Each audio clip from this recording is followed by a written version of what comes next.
Hey folks, my name is Jessica Mashkovich, and this is One Take with Jess. Today, my guest is Dr. Jason Whitney. Welcome here to the podcast. I appreciate you being here. He is, thanks. He is the program coordinator of the Collegiate recovery community at Penn State, also assistant teaching professor in the College of Education. Did I get all that right? That's right. That's right. Perfect. You're an important figure to many, and I will say the program that you guys run, which we're going to definitely dive into, helps the youth and helps the at-risk youth and the people that are trying to fix themselves. So, without further ado, I'd love to just jump in and talk about the collegiate recovery community that you are in charge of. Sure. Okay, back in 2011, a group of us started the Penn State Collegiate Recovery Community at Penn State, and it was a response to a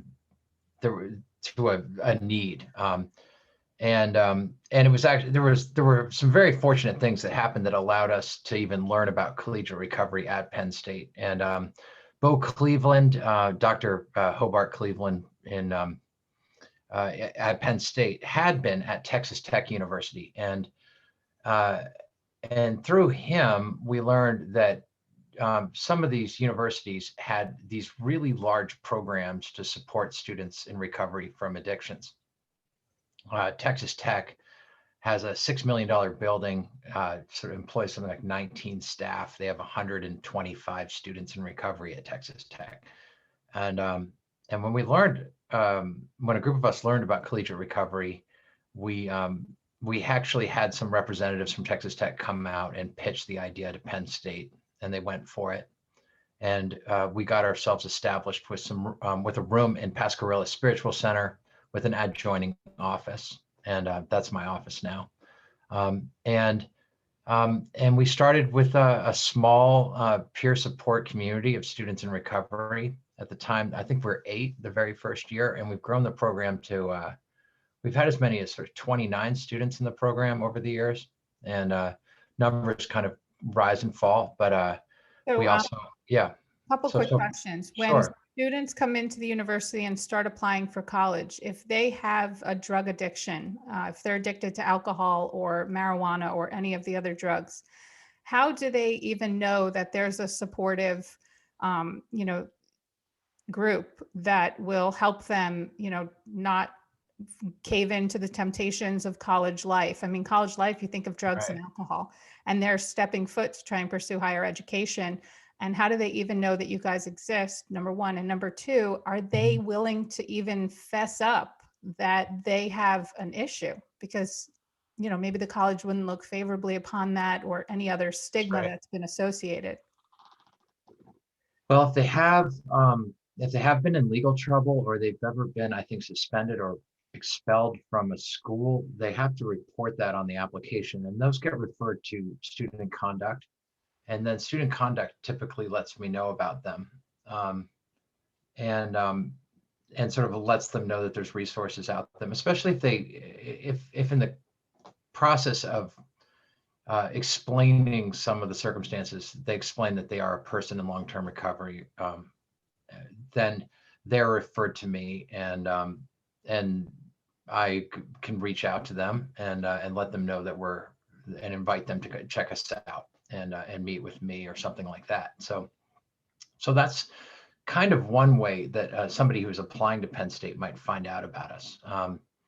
But the truth is that if they haven't really been in trouble in high school and they don't have to report that in that field on the application, then it's very unlikely that they would learn about us unless somebody told them at, say, maybe at their treatment center, or somebody in their sort of aftercare program, or some of them go to step down care afterwards, or maybe eventually our networks will get so big that if you were to sort of go to 12-step meetings, it wouldn't take too long before someone would say, hey, wait, you're going to Penn State, there's a collegiate recovery program there, and they could learn about it through word of mouth. That we'd have that big a network of people that knew about us. So how they find out about us in high school, well, the fact is they just don't find out about us in high school at the moment. I don't think very, very easily.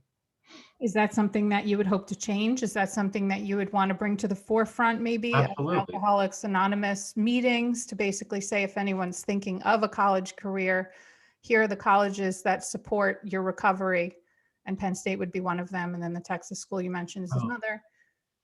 Yeah, I mean, it's sort of hard to target a population at, say, for instance, an AA meeting and make an announcement about sort of another program, especially because AA doesn't affiliate with any, outside enterprises, right?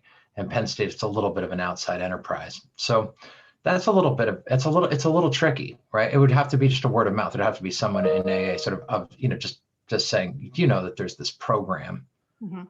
and mentioning it, and then the person could follow up. A lot of times parents Google us.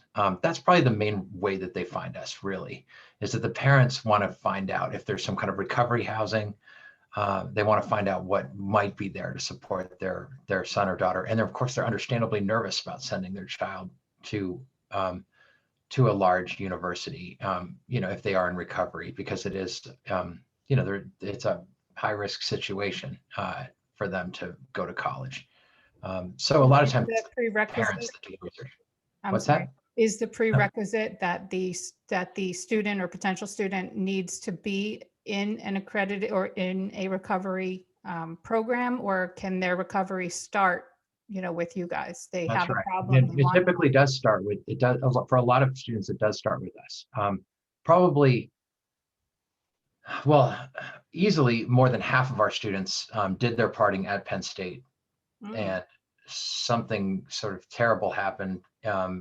Something terrible went wrong at Penn State, and most of them have a history of disenrolling from Penn State at least once. So these are students that had to leave for various reasons, and one of the major reasons they leave is to go to treatment, and then they usually will sort of get in touch with me and start to plan their return to Penn State, and with the kind of support that we can offer at the Penn State Collegiate Recovery Community. That's interesting. And you know what? Yeah. I hope when we put this podcast out there, I will post it on the Penn State pages, the Penn State parents pages, and hopefully more people will know that you guys exist. Because I think what you're doing really, it helps kids not derail their lives at their own hand. College is such a alluring place, like I said, with the drugs and alcohol, and not to say that you guys are the saviors of kids that party too much, but kids that are willing to put in the effort to regain their future back. It's almost like a second chance, or it's even a first chance for kids that really do want to continue having a fruitful future. That's right. I would agree with that completely. Yeah, that's awesome. Do you find that it's hard to, I know sobriety itself and staying on the path is challenging enough. And then in the college environment, how do you make sure that everyone is kind of doing what they need to be doing, especially in a group setting where they're adulting for their first time as well? Right. Well, so our membership requirements are, we ask all the students to not use alcohol and drugs at all, to attend one of our peer support seminars each week. And we have a peer support seminar Monday, Tuesday, Wednesday, Thursday, and Friday. But we require for students to keep their membership active, we require them to go to one of those 5 meetings each week. We also require students to work a recovery program outside of the Penn State Collegiate Recovery Community. And most of them do that by attending 12-step meetings, but we're open to sort of other pathways as well. And we've had students do various sort of one in maybe 5-10% will do an alternative program that's not a 12-step program. But overall, What our is students, an alternative program? alternative program, for instance, would be A Buddhist recovery, like refuge recovery, is a program that's growing in popularity. In some places, it's the preferred program for young people, and it's based on Buddhist principles. And we don't have any refuge recovery in State College at the moment, but some students will do those online. Some students will do smart recovery. Some students have done Is that the name of a recovery center? Smart Recovery? Smart recovery. Smart recovery is see if I can remember. It's You don't have to remember the acronym. Self-managed alcohol recovery training or something like that. It's something like that. The idea it's meant as an alternative to sort of traditional 12-step programs, and it's meant as a kind of it's sort of an offshoot of rational recovery, and kind of the idea being that people can learn how to manage their alcohol and drug use through what essentially, if you look at the programs, a lot of cognitive behavioral therapy and that kind of thing, and different sort of strategies. But it is peer support, and there's a very good program that one of the CAPS counselors, Lori Strayer, guides at Penn State. And so that's an alternative. It meets on Mondays. And so students can do this alternative to 12-step recovery in smart recovery. And some students can actually do smart recovery and 12-step recovery. They're not mutually exclusive, but smart recovery is very pointedly sort of separate from the 12 steps. And a lot of their literature makes reference to how separate they are from traditional approaches like 12-step programs. And doing them together is synergistic? It could be, I suppose. They don't say that you shouldn't do 12-step recovery, and people in 12-step recovery don't say you shouldn't do smart recovery. It's sort of, people tend to do one or the other. If they're usually when they're going to smart recovery, they're doing it as an alternative because they're somehow not attracted to 12-step recovery. Yeah. Or there's a perception in many cases that 12-step recovery is too religious. Right. Actually, that was my next question. Yeah. A lot of times it does have religious undertones, or I've heard it has religious undertones. Can you elaborate? Well, and if you were to go to for a lot of AA members, they do talk about God. And sometimes they're talking, about, Jesus, right? They're, because many AA members are Christian, right? But the AA World Services came out with a pamphlet, which I don't understand why it took them so long to put this pamphlet out, but it's called The God Question. And it clarifies really well that there are lifelong people who have been in recovery in programs like Alcoholics Anonymous for 30, 40 years, who are entirely secular, whose higher power is sort of God for them might stand for a group of orderly drunks, right? Or just kind of they admit powerlessness at a certain level, in the sense that they believe that they can't of themselves sort of recover from alcoholism, but their higher power is sort of, a group of people plus them is more powerful than them. So they might make sort of the AA groups themselves into a form of secular higher power. But I think there's a perception when you go to the meetings. For instance, there's a tradition from 1934 at a lot of meetings to end with the Lord's Prayer, and that can really put people off. And so, is that the Serenity Prayer?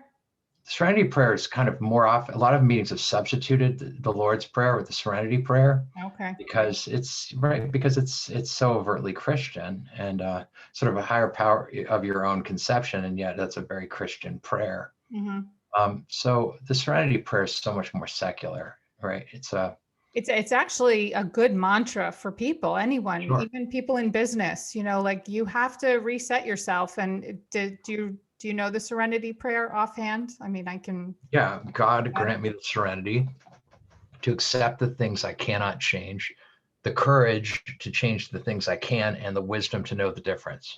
What a powerful statement for every single person to know. Absolutely. And it doesn't even have to be God grant me. It could be anyone grant me. Self grant me the ability, but yeah, that's right.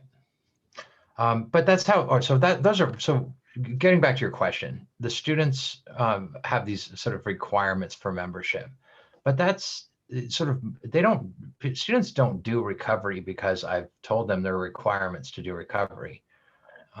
If anything, over the years, the students have, usually sort of asked the requirements almost to be, in some cases, more rigorous than that, right? And some students they don't want to have to do anything.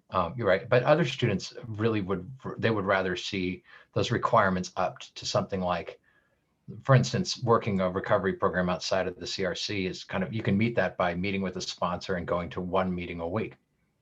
And a lot of students think that that's maybe not quite enough, right? So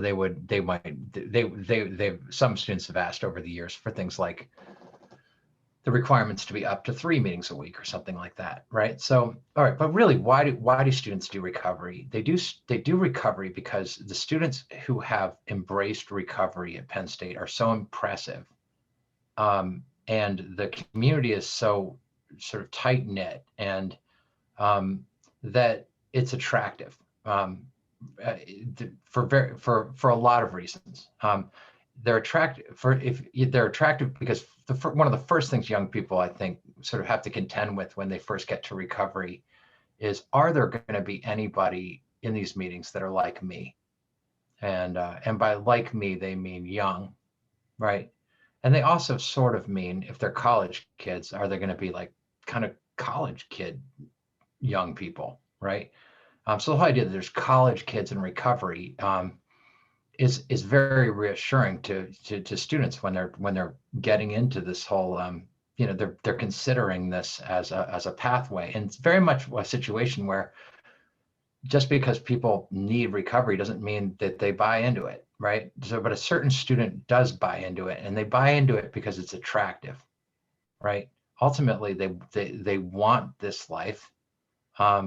They understand that they understand that there's a lot of trade-offs there, obviously, right? But what happens is that there's a lot of advantages to joining a program like the Penn State Collegiate Recovery Community. The first one being that you can find acceptance in that group, if as long as you're working a recovery program. So in a sense, what they're doing is they're looking around and they're kind of going like, how do I get in with this group? And they start looking around at the group and they start seeing that the leaders of this group are all pretty serious about their recovery. And they start thinking, well, this isn't a group where I'm going to get, a tremendous amount of acceptance by sort of half-assing my recovery. So a lot of them will sort of, they'll try to do what they see the leaders doing. And the leaders are kind of putting 5 to 20 hours a week into their recovery, right? They're going to kind of 3-5 meetings a week. They have sponsees. They meet with a sponsor. When you say the leaders, who are the leaders? So the leaders are the leader. I mean, there's some students that actually sort of, they actually have official positions in our affiliated student organization, Lions for Recovery. But really, I'm talking about just the students that they have a certain gravitas just because of the way they carry themselves, and often it does sort of reflect sometimes their seniority in recovery, sort of like there are people that have maybe worked, maybe the program for a few years longer than some of the newer students. And there's a certain way that they carry themselves and a certain wisdom that they have about them that's very attractive. And so it does. A new person that comes to the program and wants to see people. Sorry for the dogs barking, and you might hear a snowblower. We're all having the snowstorm and the pandemic. Yeah. Trying to keep it on focus here, though. For new students that are coming in that are looking forward to being part of the program and hoping they find someone that is like them. So, the stigma with people that are addicts or people that are users recovering now is one of it. I don't want to say a dirt bag or someone who's looking to mess up other people or a disruptor or these are reputations or these are ways that people think about that. But in essence, it's actually just a regular looking college kid. I'm sure you walk in there and they would be seeing regular people, ones that Yeah, look put together absolutely. and properly showered and bathed and Yeah, poised. no, they do. Well, they see very regular people, and it's I would say for the most part, what they see are kids that are pretty cool. And I think a big part of what these programs do in a lot of ways is these are not students that are lifetime abstainers, right? Like there's a lot of kids at Penn State that never drank and used drugs at all, right? I think the number of students in that category, I think the last time I checked was around 31 or 32%, meaning 1 out of 3 kids at Penn State really, or they have like fewer than 2 drinks in a 1 month period, right? And that's essentially a non-drinker. And there's quite a few lifetime abstainers at Penn State. Um, Now, interestingly, that is not a group that students in recovery sort of identify with very easily, right? Because even though they don't drink and use drugs, they're a lot of times they were partiers. Like, I mean, the students at Penn State whose lives came apart at Penn State, they what a lot of them did is they got into the sort of party scene and they took on a partier identity, Mhm. and they really and there's a lot of benefits to a partier identity, and for a period of time, is for it's the students that can kind of keep their alcohol and other drug use under a reasonable amount of control. There's a lot of social benefits associated with that parting. So a lot of them experience this feeling of being maybe cool in college, of being kind of doing college kind of like the way a cool kid does college, right?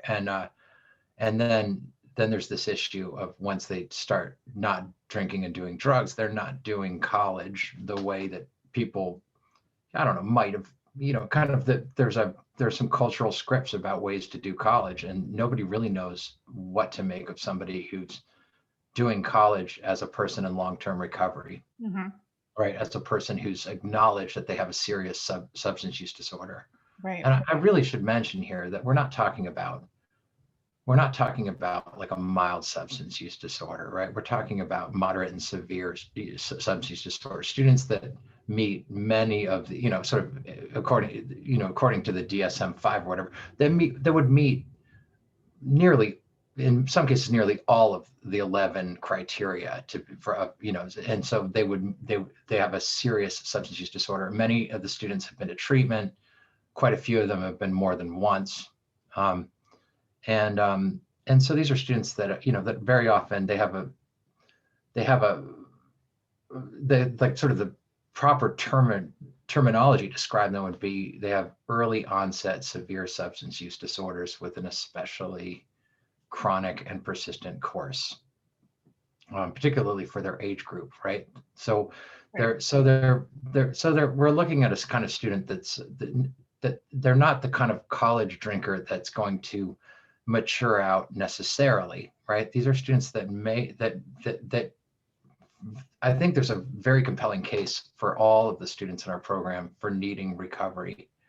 They're not over treating something, by doing recovery. This is necessary for them to do college, and in many cases, it's necessary for them to have any sort of level of functioning at all. Right. And it's necessary for some of them to stay alive. Yeah, and this Some is of them no have, small right, undertaking for you guys. I mean, yeah, you're talking about taking away their, not taking away, but them giving up their identity, of the partier. Maybe having an entirely new friend group, still having the pressures of college to contend with without the outlet that they used to use. So now you have to substitute better behaviors. It is ongoing counseling from their peers and role modeling, and I could totally see why they do want to be held to a stricter schedule, because they probably felt out of control before. And now if someone's willing to help control them and keep them from, shooting off into the stratosphere, I can totally see that desire. So it is a very nourishing environment. And how long are they in that environment before they, I mean, maybe some don't even want to graduate. They've found it so important to have this network. Right. There's no question. They feel uh, a lot of them feel nervous about going on break, Yeah. which is amazing. Oh, I It could tells you totally everything you see need to that. know about these programs. I mean, these are high risk, environments in which, there's not a, there are not a whole lot of people modeling not drinking and using drugs. We're not talking. These are not the hardest part about is selling the idea of not using alcohol and drugs to a student who had a partier identity, right? Because if they've got that identity, they're invested in it. They feel like they've built up quite a few cool points over the years, and they can't. And for a lot of them, initially they just can't imagine life without alcohol and other drugs, right? But then after a while, they start to like the recovery lifestyle, and if anything, they're more threatened by going on break.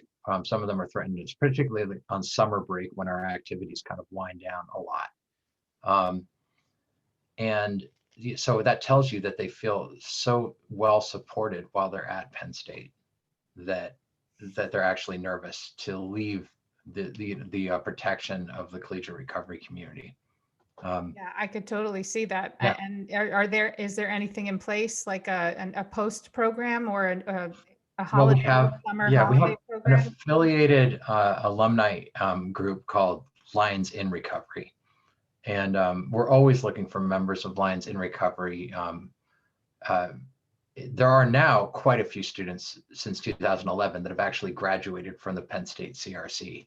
And that's a group of people that kind of becomes a good automatic member for Lions in Recovery. But over the years, we found plenty of Penn State alums who have never found recovery at Penn State, but in the years after they graduated from Penn State, they found recovery. And then they learned about us. And there's various ways to get involved in our program.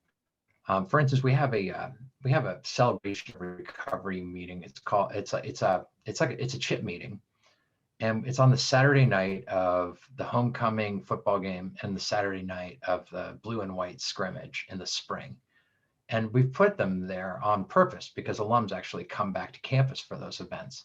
And so you can go there as an alum and you can get up at the podium, accept a chip, for acknowledging a length of recovery you're getting, and talk for 2 or 3 minutes and really encourage the students. And a lot of times they talk about how encouraged they feel and how grateful they are that instead of coming back to State College and sort of reconnecting to it by taking a bar stool at the Rathskeller or whatever really was their experience at Penn State.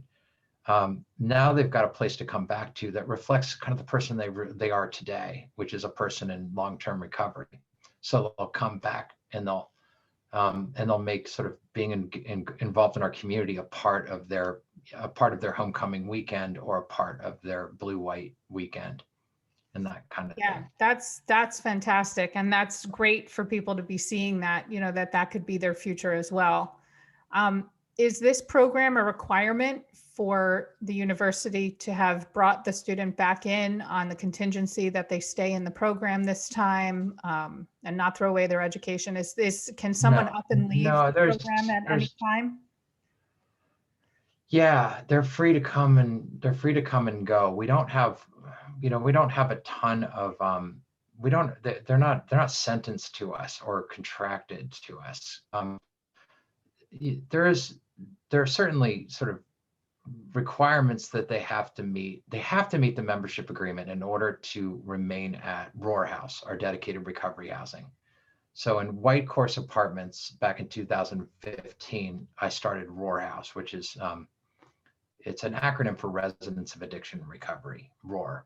And what Roar House is groups of 4 apartments arranged in a suite with a common room and a kitchen. Mm-hmm. And so I grow Roar House in multiples of 4. We've had as many as 16 students in 4 suites of 4 rooms living in Roar House. What that means is that there is actually sort of social activity happening in those common rooms in the evenings. Oftentimes there's more than they have their choice of things to do in college, at night. They're, and a lot of the students sort of do things like they join intramural leagues. A lot of them are really into fitness. And they sort of go to the gym together, or they'll go off. Like if you hang out there, you'll see kids going off with tennis rackets to go play tennis, and then you'll see them 2 hours later, and they come back sweaty, and they've just had a tennis game, right? And a lot of them are sitting around playing video games or watching football and that kind of thing. But it's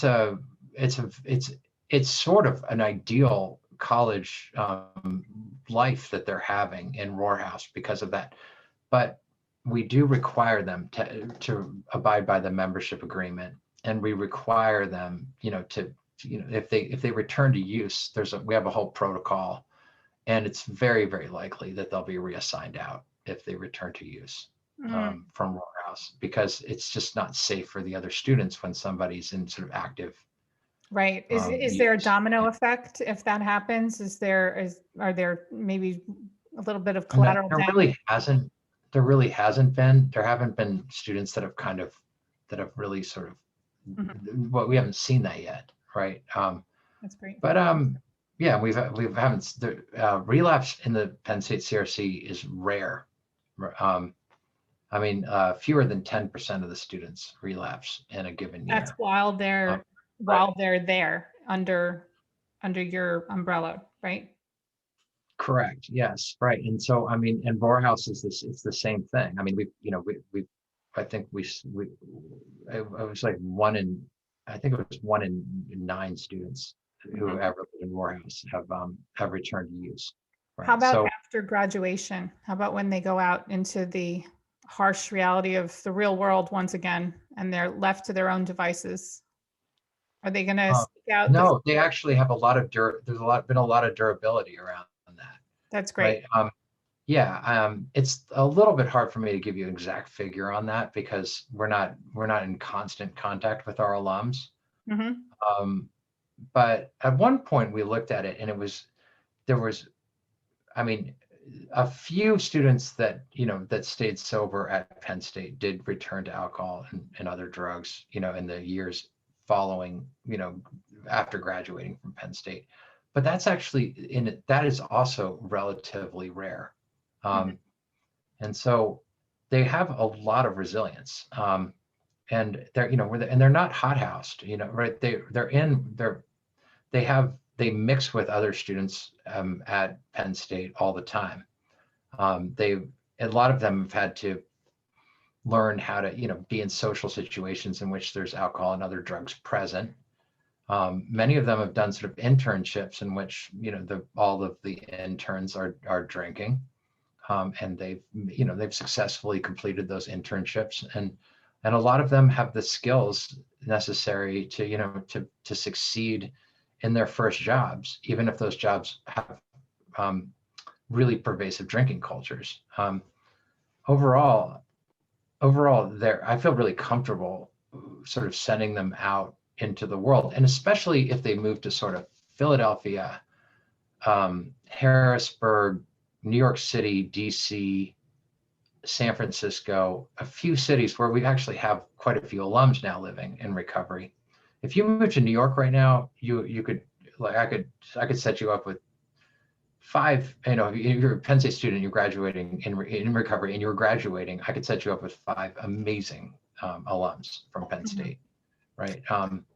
And so just having just a network like that is more than enough to get a student established really, really well into a recovery community in a place like New York City. Yeah. How do you feel the pandemic has the pandemic helped enable the communications and the connections of the alumni that are supporting the undergrads and even postgraduates? Do you feel that the Zoom has maybe enabled a little bit more of better check-ins in a remote way, or?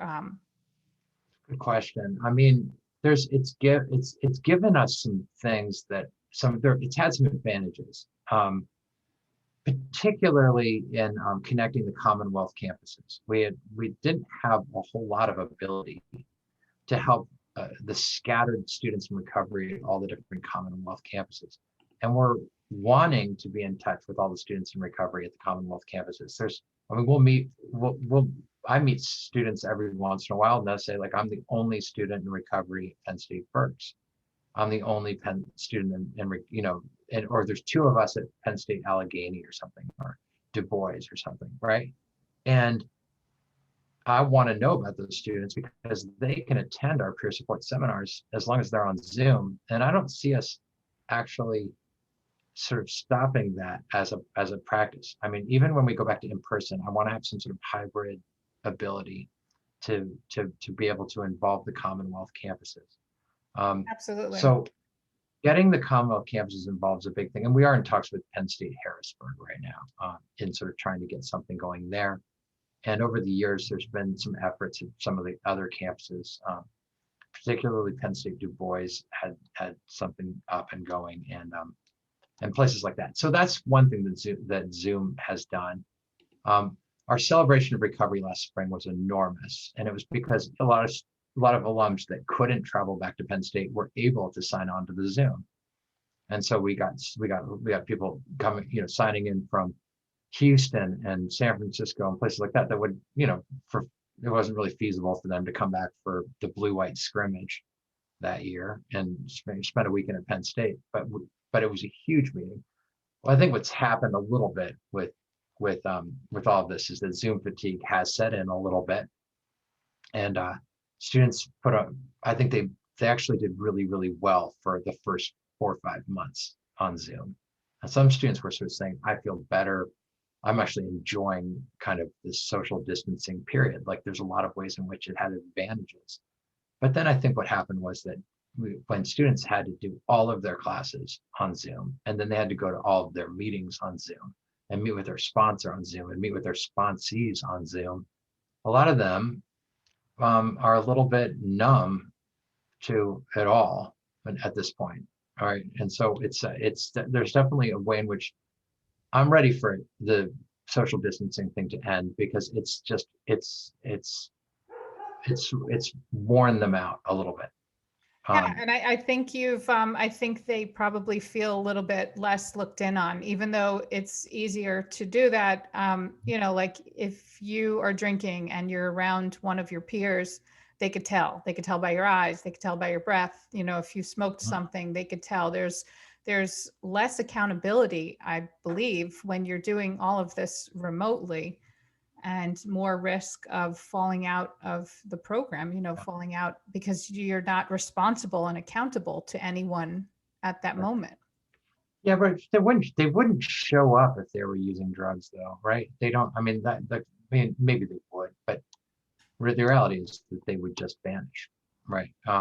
True. Or they may just try and, keep it going as long as they're able to, because they like the people, they like the friendship, they like the community, but it's a little bit too much for them. And, I would imagine that that's a risk for your group, as well as for other kids that are not in the recovery group, who are just outside Penn Staters taking classes online.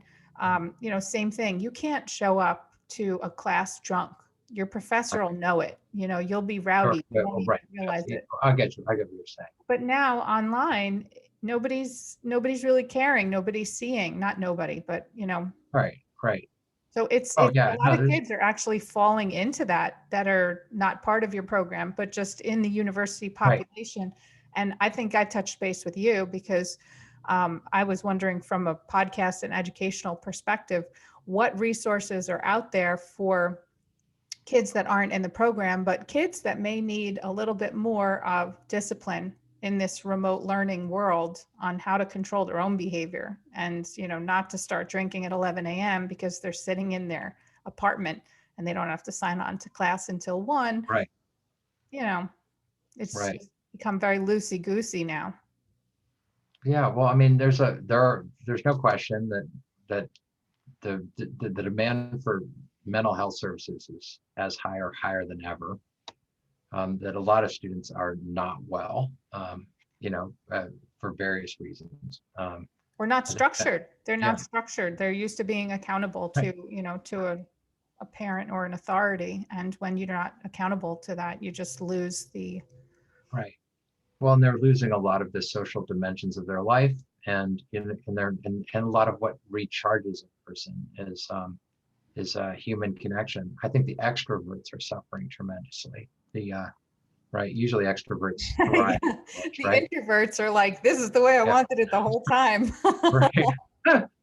Yeah, extroverts are dying right now, I think, in some ways, right? Just that because and the people that thrive on social interaction to in a sense to propel themselves and to give themselves sort of meaning and focus and purpose aren't getting that as much, that kind of thing. But as far as what resources are out there, I mean, Penn State has a ton of resources. It's throwing 90% of its resources into health promotion and wellness, right? What does Um, that mean?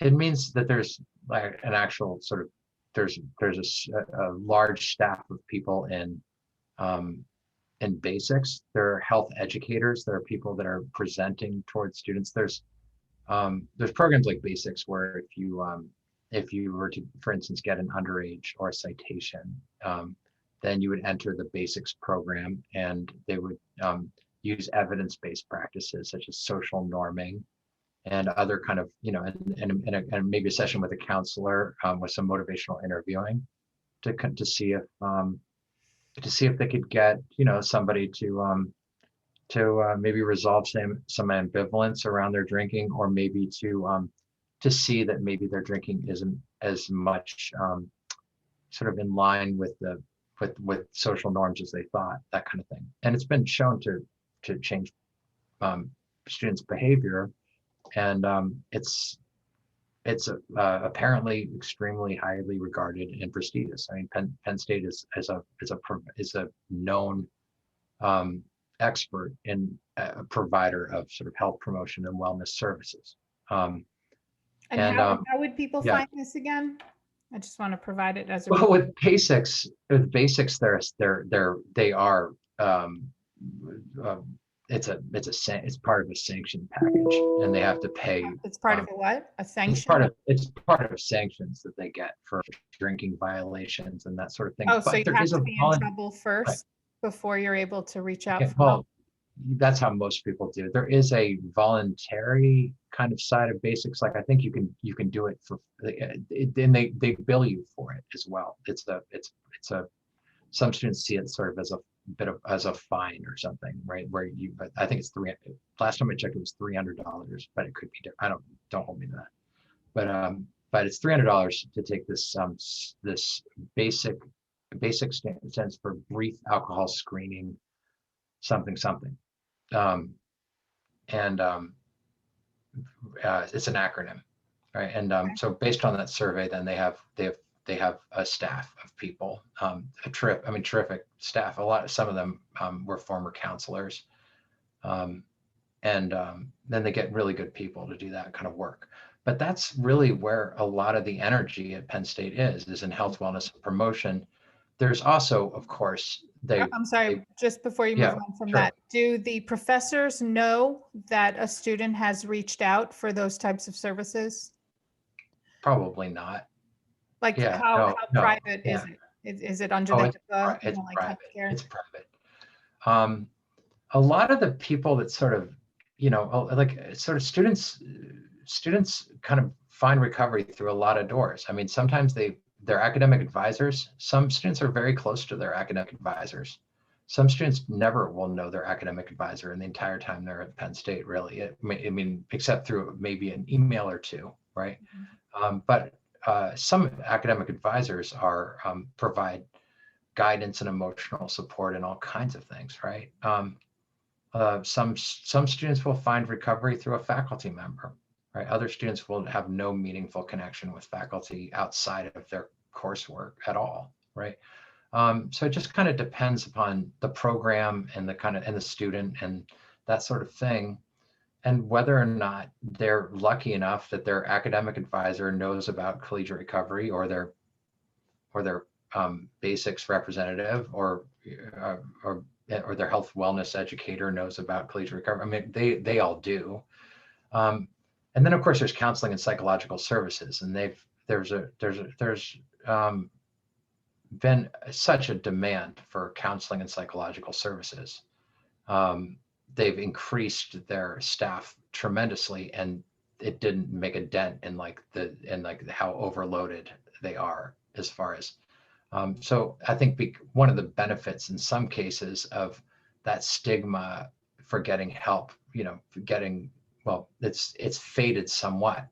Certainly, like from a generation ago, getting help for depression, for instance, or sort of generalized anxiety or something like that is now that's a fairly standard and typical thing that students are doing nowadays, and that might have been considered odd a generation ago, or it was a signifier that you were having an abnormal college experience. It's completely normal now to go to college and to take your 6 sessions with a counselor at CAPS, and the consequence of that is that they have an enormous number of counselors who are completely overloaded all the time. Is that something that maybe curriculums or universities might introduce as a requirement for freshmen, or for any to transfer in or what have you, that they take X number of sessions similar to what you guys provide? They could. I don't think they could. I mean, they just don't. The students that are requesting the services, they can barely get to them all in a timely way. So, but do you think it would be vital if you had a magic wand and you can make all of the support appear? Do you think that it's actually very beneficial for students reaching out? Because I have to say, as I went to college umpty-ump years ago, I think 30 years ago, and if there was depression, anxiety, it was more looked on like, hey, this is adulting, and you're not depressed, you're just sad, or you're not anxious, having anxiety, you're just nervous, sure. Get through it, plow through it. So someone from my mentality isn't necessarily looking to nurture and help, people through, but I don't know, these kids nowadays are definitely looking for and maybe needing more support. I don't know if the fragility, if they're more fragile or, less tough. I mean, we have don't know. I'm not sure.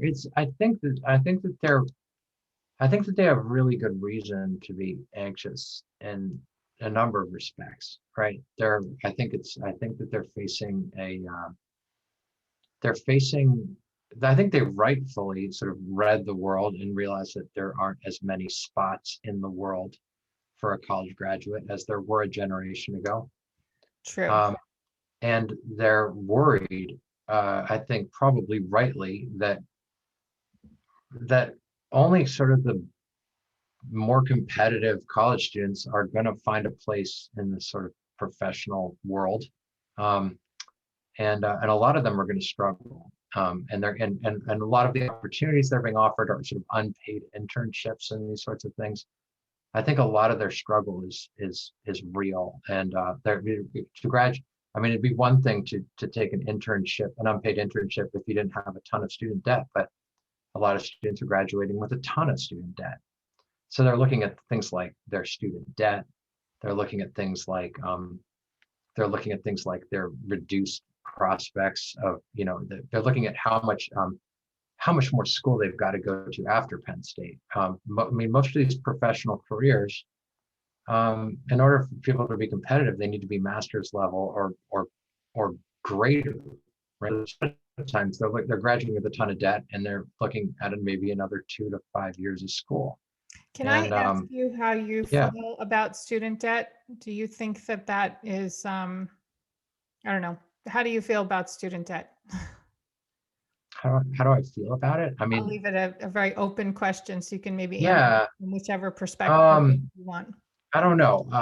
I think it's unfortunate. I mean, I had student debt, and it made me make some decisions to to do certain things rather than, I mean, for instance, I think I wanted to go to grad school after my undergraduate, and I said I went to work, right? Um, and then I went back to graduate school later when it was harder, right? And that kind of thing. And also just kind of not having a ton of disposable income because everything's going towards the loans. That's a huge strain.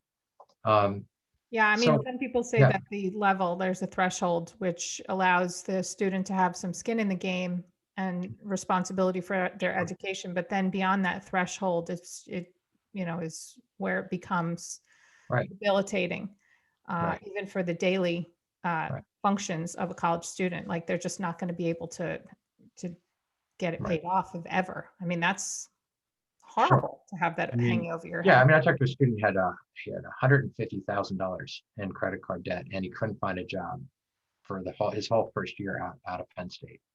And that's pretty rough, right? He's looking at he's really kind of essentially talking to me about financial ruin, a year out of college.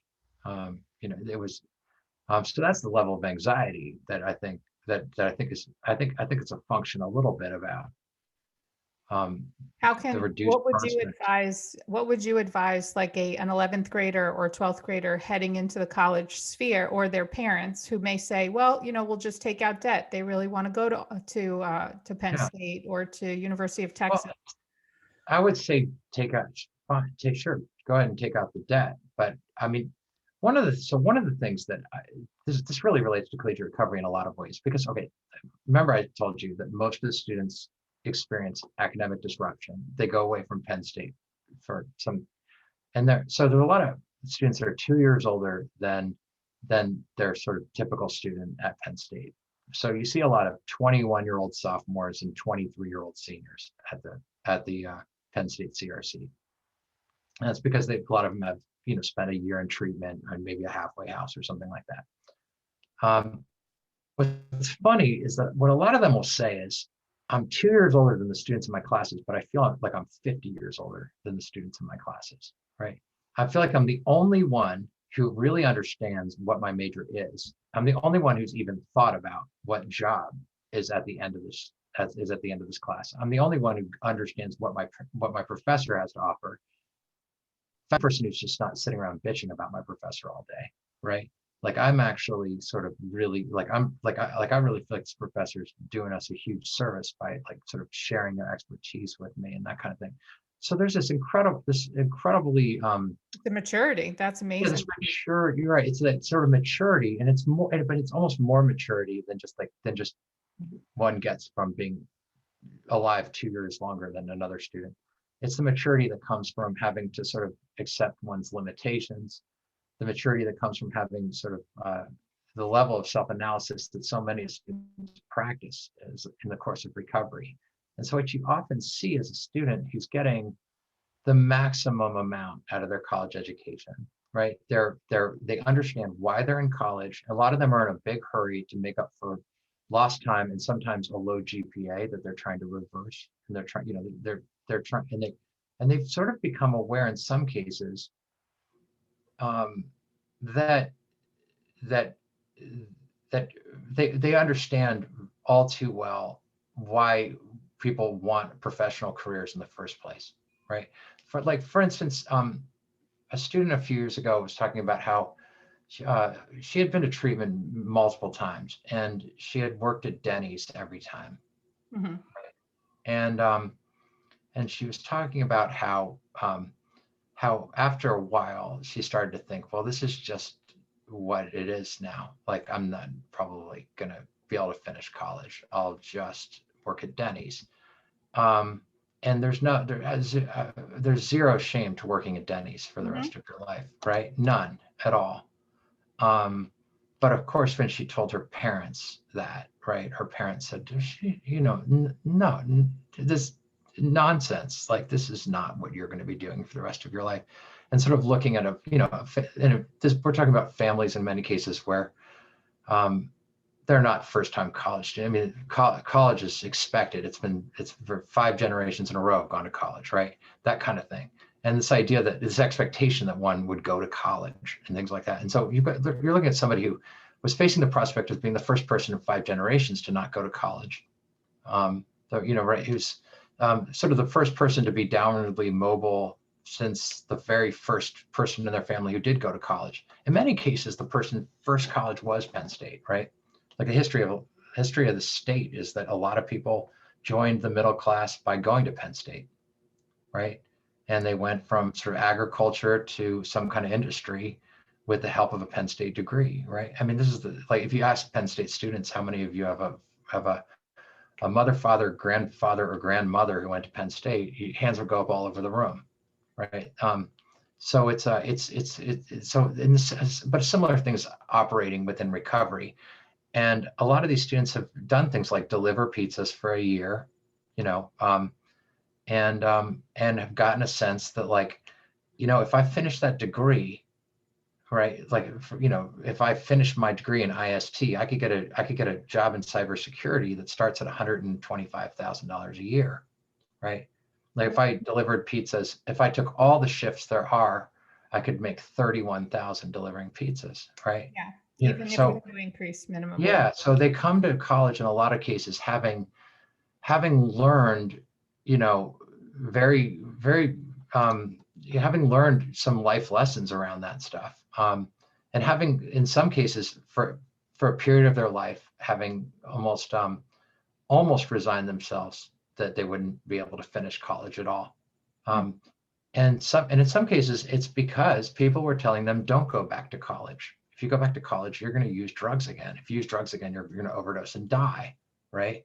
Yeah, it's the wild west when it comes to college. Right. Everyone's scared for their kids in all ways, shapes, and forms, for sure. Yeah, that was I can't even talk about this, but I got sober at the University of Colorado when I was 19 years old, back in 1991.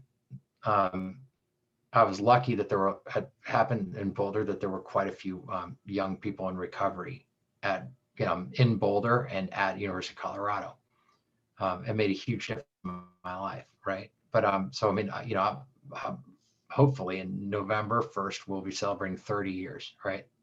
That's wonderful. And and that's great. But so I've lost my train of thought here a little bit. So your history of that so I've got and the support that you were given, I'm sure. Right, the support I was given, but I was talking about sort of the career, professional opportunity. Okay, yeah, now I remember. Yeah, so when I was getting sober, people told me that you shouldn't go back to Boulder, right? That's a party school, and you can argue that all large public universities are party schools, probably. And so people told me not to go back, and I did go back, and I eventually, did really, really well in college. After about 6 months in recovery, it didn't even seem like it was a college town anymore. It didn't seem like, a party town anymore. It didn't seem like a party school anymore. It seemed like, in many cases, it seemed like a kind of at the time I was into recovery, it felt like a recovery town. And at the time I was really into like mountain biking, and it felt like a kind of a mountain biking town to me, right? And after a while, I just turned the volume down on the whole thing. And so that's one thing. But the whole thing of that advice, don't go back to school. Students who went to treatment were very often told, try to get like 5 years in recovery together before you go back to college, right? And that itself might have been a good advice for some people, but for other people, it wasn't. If they could have gone back to college and found supports like I found at Boulder, and there is now a collegiate recovery program, a really good one, but there wasn't one back then. But I did find enough support to make it, right? But if they can find enough support in college to get to stay in recovery, they can absolutely thrive in college, right? So I think what happens though is that there's a danger to not going back to college that many of the people from my generation experienced. I saw a lot of kids not finish their college degree, they were working their college job all the way through their 20s and 30s, right? And and like, they were baristas at a coffee place or delivering pizzas all the way through their 20s and stuff like that. And very typically putting together a year or two, and looking around at some of their friends who are moving on to professional careers, and sort of, and I think there's a real danger to like that sense of sort of comparison and things like that, like self-pity, like why am I stuck? Why am I stuck in the same place when my friends are all moving forward? And then what happens very often is that, like, a lot of times they might be living in like some sort of recovery house or something like that. So then they slip because Right. they're at a low It's point. actually what you're Right. saying, and what's Yeah. resonating here with me is the fact that it's not choose one path or the other. It's go parallel. It can be done. Yeah. It can be done with the Can right be done. support. If the college doesn't Yeah. have the right support, then you build your own community network, but don't let that derail Yeah. your future. That is easier said than done. It's like there are some places where there really are robust young people's like recovery scenes. I mean, for instance, you get sober at University of Texas. You go to meetings in Austin, Texas, and there's 100 young people at the meetings, right? Mhm. You get sober in Boulder, you might see 35 Yeah. young people Is in there a a meeting, friendly right? environment that people can check into to show the colleges that support this type of recovery? Is there a Right. Well, resource or an yeah, no, aggregate? there absolutely. It's like so I'm on the advisory council of the Association of Recovery in Higher Education. I used to be on the board of it. And the Association of Recovery in Higher Education has 160 members, and this is a movement to support students in recovery. That's really growing. It's not quite exponential, but I mean, there's been sort of 10 to 20 new efforts every year where universities have acknowledged that these programs are working and they want to start one. And they usually take a few years to take off. But I mean, the best advice that I would give to anybody who is kind of college age, who is kind of living, who's in treatment or like in a halfway house or something like that, is I would say, really strongly look at, I mean, I would say to them, look at going back to college with the support of a collegiate recovery community or collegiate recovery programs, because they're sometimes called CRCs, sometimes they're called CRPs, right? But CRP or CRR? CRPs, right? Collegiate recovery programs. Uh-huh. To make it even more confusing, a CRC is a CRP, right? But they just call themselves different things, right? Sometimes they call themselves collegiate recovery centers, right? Yeah. So CRC doesn't even always mean collegiate recovery community, right? So, but there's 160 of these programs, and fully 50 of them are kind of full service the way Penn State's is, right? The really big ones are at Augsburg University in Minneapolis, St. Paul. Rutgers has an amazing program that's been around since the 80s. Residence-based program. Some people, and people will refer to things like the Rutgers model, which is kind of a residence-based model. Kennesaw State University in Atlanta is sort of the fourth really big program. But Virginia Commonwealth University is an up and comer. And Boulder and a lot of large universities have had success, like University of Georgia, Ohio State, Michigan, Penn State. You're right. So the reality is that students can either students can find one of these programs, and or they can transfer to one. Um, and some of these, and they're not all at schools that are very, very difficult to get into, right?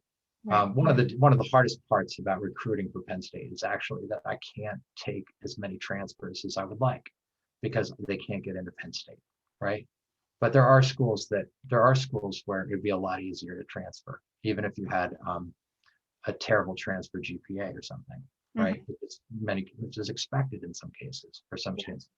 But interestingly, this is a group of students that very often they'll let everything go, but keep their grades. And often the grades are the last thing to go. And it's not uncommon for a student to have have their life in shambles and still have a 3.85. Mm-hmm. Do you think that Um, that's because that's the only semblance of structure they have? They have to I think reach that's that right. I think age? I think that it's camouflage. Yeah. Nobody addresses the drug. Nobody confronts them on the drug problem because they can point to their high functioning academically, Mm-hmm. right? And so some students are just very, very good students. I mean, the Penn State students they're a bright group, right? I mean, I'm a Penn State professor. I've never seen a bad paper, and I've been here since 2006. I Yeah. mean, they just don't write bad papers, right? It is Yeah, interesting. Kids are yeah, getting smarter and smarter and smarter, right. which probably puts more pressure on the other kids who are just average because everyone else is so much smarter around them and above them than they were. Yeah, So that's that's right. And that's it's also, yeah, so then that also explains why so many of the students in our particular program, the wheels came off after they got to Penn State, not because Penn State's such a dangerous place, but because they Penn State attracts a lot of people that were able to keep it together in high school in order to get into Penn State, right? And I don't know, people like a generation ago would be shocked at how hard it is to get into these schools, right? Um, and yeah, it's right, crazy. It is crazy.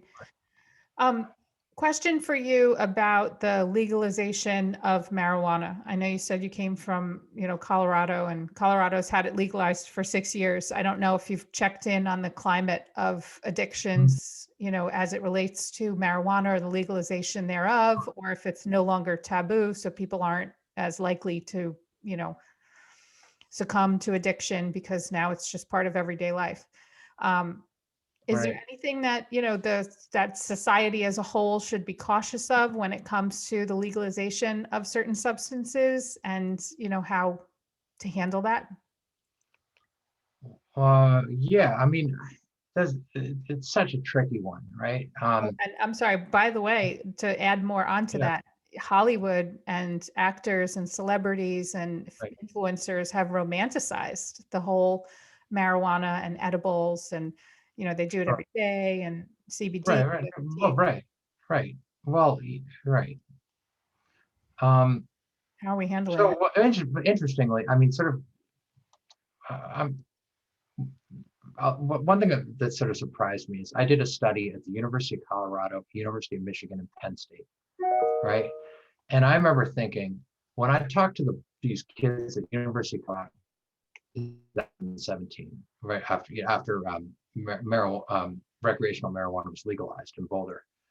I remember they're going to tell me, "Oh man, is it hard to stay sober in Boulder with all the weed dispensaries and all of the like." I mean, there's marijuana. You walk down the street and there's kind of marijuana on display in these like jewel cases, like you're going by a diamond store, but it's marijuana here, But, Yeah, so there's yeah, more so it's yeah, dispensaries than there are Starbucks and all the other right, stores combined. right.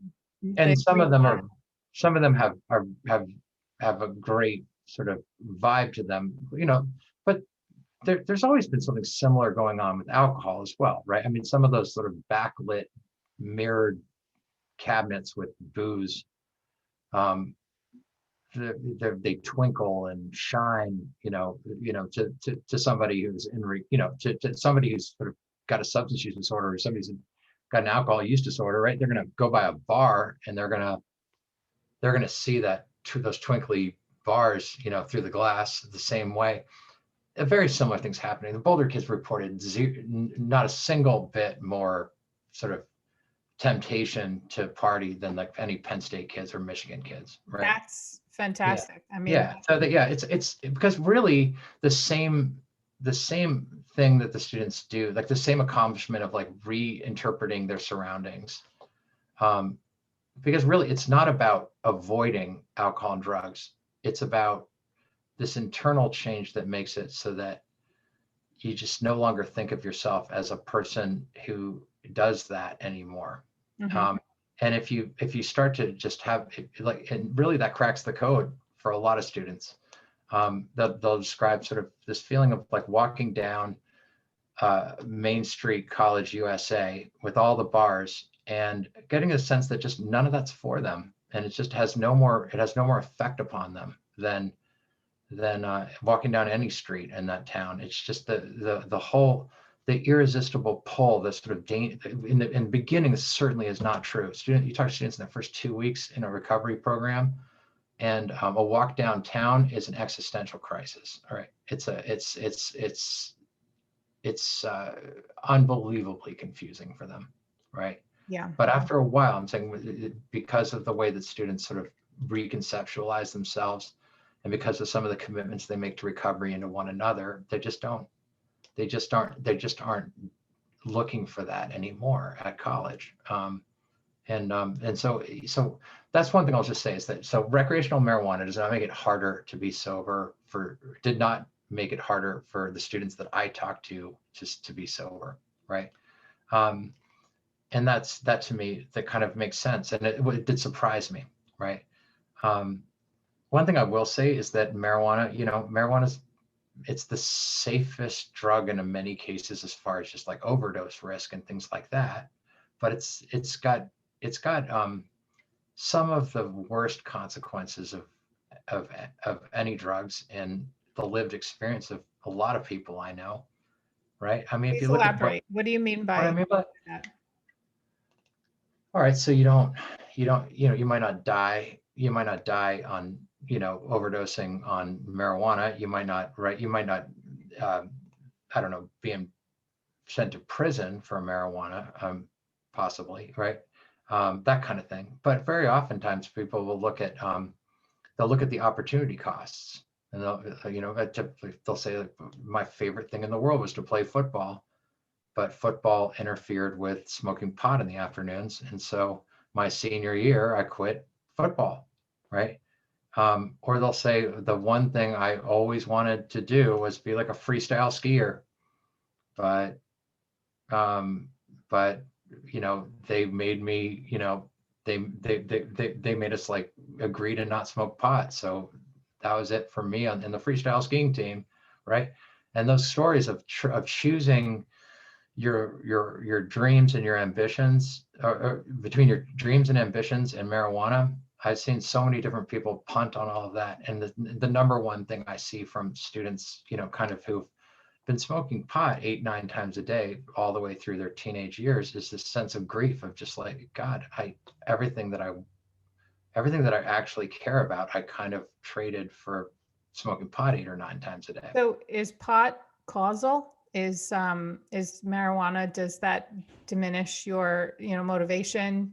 Does it, do all the things that it said? Or is it, because Well, no, I mean, not like sort of not all. No, I mean, the answer is not for everyone, not always, and for many people, it's an entirely safe drug, and it's probably enhances some people's lives, right? I'm not, absolutely allow for the fact that like that it might be a healthy thing to experiment with marijuana, right? Developmentally even, right? And even to, it's even developmental, maybe to even sort of resolve a marijuana problem, even, right? And that kind of thing. So, I mean, I'm even allowing for like a certain level of like even kind of what you might even describe problematic use. For a lot of students though, like that I talk to, it's a lot of times it starts to look more like full-blown addiction, right? And with a lot of the same, and the particularly insidious thing kind of that marijuana seems to do is make it so that people cannot take full advantage of the things that life has to offer. It's delivering plenty of things that are worthwhile in life in some respects, but it's also robbing from, and I think arguably some of the things that are more important. And it's also arresting some emotional development that's crucial at an important time when people are needing to be doing developmental tasks. They're needing to learn how to have healthy adult relationships and things like that. They're instead kind of in a kind of a holding pattern. And that marijuana is kind of arresting a lot of different sort of developmental tasks that need to get accomplished. Mhm. Um, In so youth, in yeah, kids that are under 21 or 18 to 24, are they still in their developmental stage? Are they more oh, affected absolutely. by Yeah, marijuana than people that are over 25 years old that are using it? right. I mean, yeah. I mean, the science says that people are still very much unformed. In the 18 to 24 kind of emerging adult years, right? Mhm. So, but I mean, it's just as far as I mean, it's obviously kind of it's one of those things where I wouldn't want to be I wouldn't want to be taken out of context with this, and I know that people have such strong opinions either way about it. I mean, and I certainly don't want to see marijuana laws as a justification for mass incarceration, and Mhm. I don't, right, and I know that falls overwhelmingly on persons of color, and and Mhm. it's just, and really it's been just it's been used in many ways to really oppress people with substance use disorders, obviously, right? And to turn what is in many cases sort of a health problem into a criminal justice problem, and and the sort of there's a lot of consequences of that, and so legalization does sort of help with some of those things, right? Sure. um, but there's also been campaigns, often from like high poverty inner city populations, saying there was a campaign that I saw that was two is enough, right? And it was talking about how alcohol and cigarettes were the legal drugs were already killing so many people in that community that that two is enough, Mhm. right? Um, Yeah. and if there is one population in America in which marijuana use is skyrocketing, it's teenage and emerging adult African American kids, right? That's a great. So Yeah. there's and it's gone, and a lot of drug use and alcohol use has gone down in a lot of other populations, right? Mhm. So there's a lot of so it's a complicated question from the point of view of social justice, and it's a complicated conversation from the point of view of like historical oppression and mass incarceration and things like that. I really only I only feel like sort of qualified to talk from personal experience and from others' lived experiences that I've heard from. And I think there's enough evidence out there to show that like marijuana has definitely got a high level of danger, of serious life consequences, um, and but not a high level of danger from the point of view of things like overdose death and that kind of thing. Right. Yeah. I mean, we should be handling with care for sure. And, Right. legalization will help with the dispensing of the proper doses of THC, and, a little bit more of a regulation of, how far you want to take it in whatever form you're going to use it in, with the dosage, and maybe a little bit more security for kids that are 21 and Right. under, but Right. And well, no, the other thing to remember also is that a lot of marijuana does have a particularly uh, it has an ability to trigger underlying mental health disorders. yes, actually, I know Right. of a Yeah. case where a mental break happened, and they really do relate it back Right. to overuse of marijuana. He Right. must have been Yeah. susceptible. Right. And I mean, I think a lot of people have seen that, where it's sort of like the earlier onset that might have happened for various mental health issues, Mhm. um, and a compounding of sort of mental health issues. And I think sometimes people are drawn to marijuana because it initially seems to treat mental health issues better than sort of other medications they might have tried or something. So that it's pretty complex, because for one person's medicine is another person's is is another person's sort of whatever. It's like it literally triggers it just like marijuana might cure one person and make another person mentally unwell and maybe cause them to need hospitalization or something like that. So yeah. Absolutely. Well, thank you. I appreciate your candor on that topic. I know it's something that some people, appreciate discussing and hearing in a professional's point of view, and you're well educated and well versed in the space of drug addictions, and it's just something that's refreshing to hear being spoke about. Well, I appreciate it. I mean, Robert Downey Jr. is an interesting case because I remember there was an interview in Rolling Stone and they were asking Robert Downey Jr. Kind of, but we remember back in the 80s when you smoked crack, but California's talking about legal. This is I don't know. This article came out I think in like 2012 or something like that. So it was a long time ago. It was like they're saying they're thinking about legalizing marijuana in California. What do you think about that? And Robert Downey Jr. had an interesting response to that, where he said sort of like, it's one of the biggest ambition killers of them all, right? And he also said, he said, it's like a round table and you just can't understand how your legs are bruised, so terribly when, it's like how is this table doing this to me every time, right? And it's such a funny analogy. But it's wise and it reflects kind of, in many cases kind of, I thought it was interesting how he came in, he came in without sort of a ringing endorsement of marijuana, but a more sort of nuanced, an understanding that I could clearly gain from being, a pretty serious marijuana smoker, right? Yeah. Yeah.